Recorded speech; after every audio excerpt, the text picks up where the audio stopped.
Cette édition, nous allons recevoir Monsieur Éric Moutonge. Il est président de la commission de la stratégie et planification du Comité national de la migration vers la télévision numérique terrestre.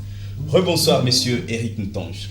Bonsoir Barthélémy. Merci d'être venu sur ce plateau de la RTNC Katanga. Alors dites-nous d'emblée, c'est quoi la télévision numérique?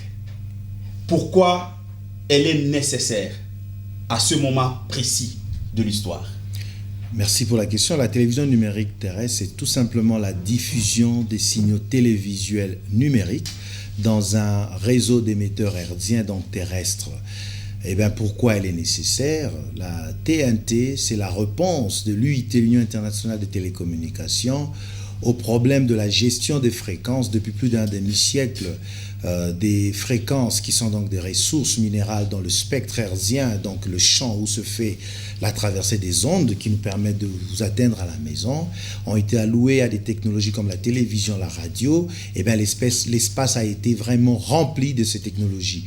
Et quand la téléphonie et les nouvelles technologies de l'information et de la communication ont vu le jour, il y avait un besoin, n'est-ce pas, de réaménager le spectre et introduire ces services. C'est ça la TNT, la télévision numérique terrestre, est donc une technologie par laquelle il y a de multiplexage de programmes dans de plus petites bandes, de plus petits espaces. On libère les autres fréquences pour d'autres technologies.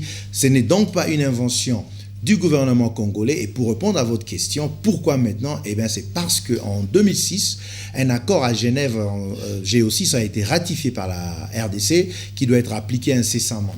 Donc voilà pourquoi c'est maintenant qu'on en parle, parce que c'est le moment d'appliquer l'extinction de la diffusion analogique dans le spectre hertzien.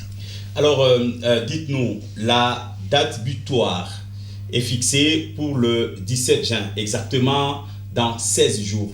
Qu'est-ce qui va se passer à cette fameuse date-là?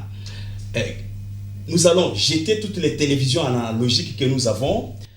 Qu'est-ce qui va se passer exactement? Quel est l'impact social de cette télévision numérique? Au fait, au départ, lorsque l'accord avait été signé, c'était qu'à la date du 17 juin 2015, dans la bande qu'on appelle UHF, il devrait y avoir l'extinction du signal analogique, donc dans la diffusion de la télévision.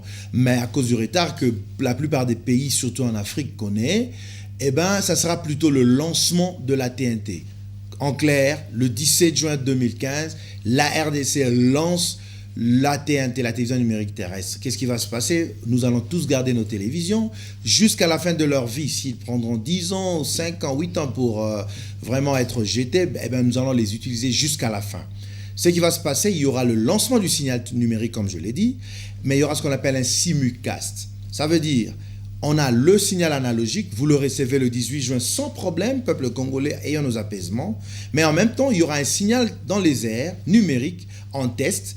La période de simulcast a été négociée à peu près 3-6 mois pour une extinction complète, et nous avons ce temps-là pour migrer. Laissez-moi vous dire, la numérisation dont nous parlons des réseaux, ce sont les réseaux de diffusion, et à la clé, la réception est numérisée, entre guillemets, parce que nous, les ménages, l'impact social, c'est qu'il faudrait un petit investissement d'à peu près $10 pour se procurer un petit décodeur. C'est une interface qui nous permet de lire le signal numérique que nos télés ne peuvent pas lire normalement. Le gouvernement a pris des mesures pour subventionner, n'est-ce pas, plus de 70% du prix de ces décodeurs.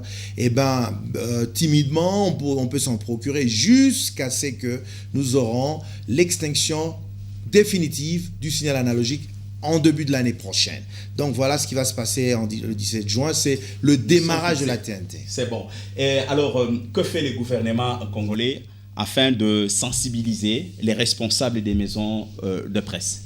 Eh bien, ce que fait le gouvernement congolais, c'est de nous envoyer d'abord des gens comme nous, des experts dans la matière, pour vous dire, peuple congolais, les fils du Katanga, les fils de Lubumbashi, fils et filles, que à cette date-là, il y aura d'abord la gratuité qui va continuer et même à l'extinction, rien n'échange, on n'a pas d'abonnement, le décodeur c'est une interface.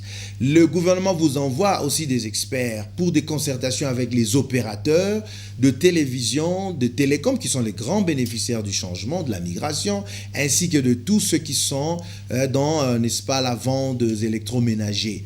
Et je donne l'information, demain, mardi à 10h, dans la salle de la mairie, est organisée une demi-journée, je dirais, de réflexion avec tous ces acteurs-là concernés, dont je disais les chaînes de télé, les chaînes des radios, même les journaux, les membres du public comme la société civile, les étudiants, etc., les doyens des facultés, ainsi que les finalistes des sections, n'est-ce pas, qui sont liés à la communication et à la technologie, pour commencer la vulgarisation du programme du gouvernement, de la technologie qui bouge, la migration numérique, c'est juste une révolution technologique que le monde a pris et le Congo ne peut pas se permettre d'être à la traîne. Soyons calmes, ayons nos apaisements, l'impact social est très limité et nous avons une période de transition pour chuter au tout numérique.